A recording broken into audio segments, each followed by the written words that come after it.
Alright, curveballs are really hard to hit, especially when you have a fastball coming at you nearly 95 miles per hour, and then you have to adjust yourself to hit a curveball that's probably coming in at nearly 80 to 85. I tried hitting at the college level for just a little bit. I tried hitting curveballs for a little bit, and I'm not that good. So it's really hard for me. Like, it's really hard to hit off speed pitches. It's just it's a way different pitch than a straight fastball. So like it is not easy at all. But we expect Major League Baseball players to be able to hit this pitch because they're the ones getting paid the big bucks. My name is Ryan Evans, and welcome to Baseballogy. I wish I had an intro to the channel where I'm just doing some stupid dance and then like some dubsteppy music, but I don't know how to do that quite yet. Mostly because I don't have Adobe Premiere, which is what everyone uses. Welcome if you are tuning in for the first time. Welcome if you have seen my channel before and know what this channel is about. If you don't know what this channel is, let me explain really quickly. Baseballogy is the study of baseball. I'm trying to make this channel just a little bit more than that. I'm going to be doing breakdowns of games, focused questions, transactions, and news, and even games of Baseball Jeopardy that I hope to get started on pretty soon. With that wonderful intro, mostly because I wrote it, out of the way, let me get into today's topic. Players who absolutely cannot hit a curveball even if their life depended on it. For today's video, I'm going to be using mostly Baseball Savant to look at players' run value when hitting the curveball. Here's 5 names that might surprise you. Actually, there's only like 1 or 2 that might, but that was just a clickbaity joke that I was trying to make.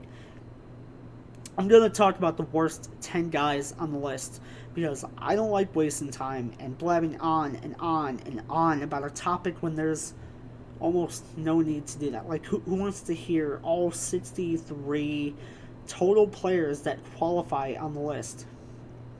I'm going to list the 10 worst in this video, just for this video, the 10 worst. In another video, I'm going to do the 10 best. I'm just going off the list, and that's it. I'm doing these rankings based on weighted on-base average. Weighted on-base average, I believe, is a good way of telling how good a player is because it's calculated by exit velocity, launch angle, and on certain types of batted balls, sprint speed. So, let's get right into it. At number 10, we have Adam Frazier. Frazier has a 193 weighted on base average, which is barely it's barely the worst. It's barely the best of the worst, if that makes sense. Like, out of this list here, this is barely like the best number, right? Barely. When you think about it, his number shouldn't even be that low. He's not a big power hitter, so why is he having trouble against the curveball? I mean, I get it. It's not something you choose to be bad at. But you're not really helping yourself, looking for like a starting role, even on the Pirates, when you can't hit a curveball, right? The good thing is he only whiffed on 21.7% of curveballs seen, and he struck out on 21.4%. Those numbers actually are not that terrible. Frazier's run value sits at -2. For those that do not know, and basically I learned what this was by doing like research and stuff like that. Run value is defined by Baseball Savant as the run impact of an event based on the runners on base, outs, and strike and ball count. Cool, got that? Learned something new? Awesome. At number 9, we have Peter Alonso, aka the Polar Bear. He has a 196 weighted on base average, which is bad. It's bad. On top of that, he whiffed on 37.7% of the curveballs he saw and struck out 44% when he saw a curveball. I put him at number 9 because I don't think he's the worst, but he's definitely far from being good against curveballs. Alonso's run value sits at -2, which is obviously not good. Like, there are guys on this list, like the number 1 guy on the list, period, for like the best run value at +7.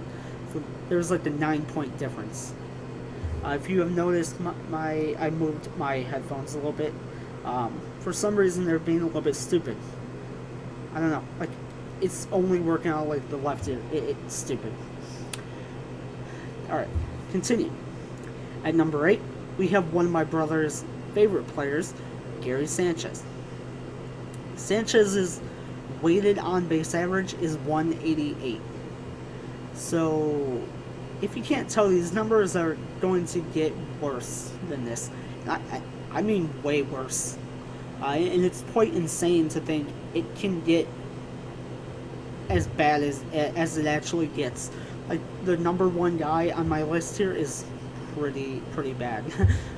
Sanchez's whiff percentage here now sits at 28.6%, and his strikeout percentage sits at 36%. His run value sits at -2. At number 7, we have Kyle Seager. Seager's weighted on base average is 179. Seager is like one of those weird guys that is better against lefties than he is against righties, according to his Diamond Dynasty card, I think. His whiff percentage against curveballs is 41.9%. His strikeout percentage against curveballs is 42.3%. So, at least he's consistent, right? Seager's run value also sits at -1, which is slightly better than the last couple guys that we've talked about already. At number 6, we have Mark Canha. Canha's weighted on base average is a whopping 177. His whiff percentage is a great 15%, and his strikeout percentage when seeing a curveball is 19.4%. So let me be honest here, the whiff and strikeout percentages for Canha are actually not that bad. We've seen way worse from guys on the list. So it's actually not that bad. The run value of Canha sits at -2. It's not that bad, I guess, but you also don't want to be in the negative, like, at all. At number 5, we have Jean Segura. Segura's weighted on base average is another amazing 161. His whiff percentage when seeing a curveball is 21.7%, and his strikeout percentage when seeing a curveball is 35.7%. His whiff percentage is pretty alright. It's like okay, right? It's fine. But his strikeout percentage should not be what it is. And that kind of makes it like... yikes. I did that twice. It looks weird. I know. I'm sorry. His run value is -4, which is pretty bad. Like, I was just like, yikes on that one. That one's just... striking out 35.7% of the time when you see a curveball is just not that good. At number 4, we have Victor Reyes of the Detroit Tigers, who saw a surprising 119 curveballs. His weighted on-base average is 149. And yes, I said surprisingly surprising. That's the joke. I don't say, oh, it's so stupid. Like, yeah, that's a joke. Obviously. His whiff percentage is 26.6%, and his strikeout percentage when seeing a curveball is 26.5. Again, one of those oddly consistent guys. Like, the fact that it is basically right on par. His whiff and strikeout percentage still is like pretty mediocre. His run value, even though his other numbers are okay, sits at -5 because I think it's like the pure definition of run value. I think the way he basically has like no exit velocity, he has maybe kind of a bad launch angle, and maybe he's just not good with like runners on base, right?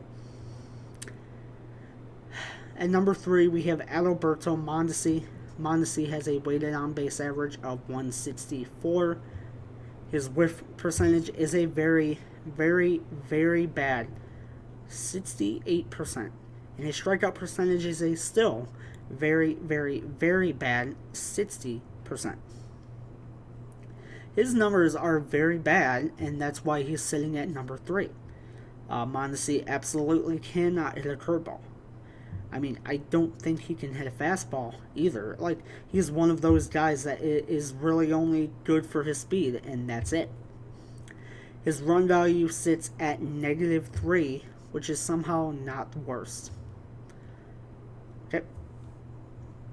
Number 2, we have Mike Moustakas. Moose has seen a lot of curveballs, a total of 131, and has a 117 weighted on base average. Like I said, the weighted on base average for some of the guys, especially the last 2 on the list, are pretty bad. His whiff percentage is 37.7%, and his strikeout percentage is 37.9%. He is number 2 because of his weighted on base average, like, because it's so low. He's literally getting on base 1 time out of 10 when seeing a curveball, and that, oh my God, that's very, very, very bad. His run value sits at -4.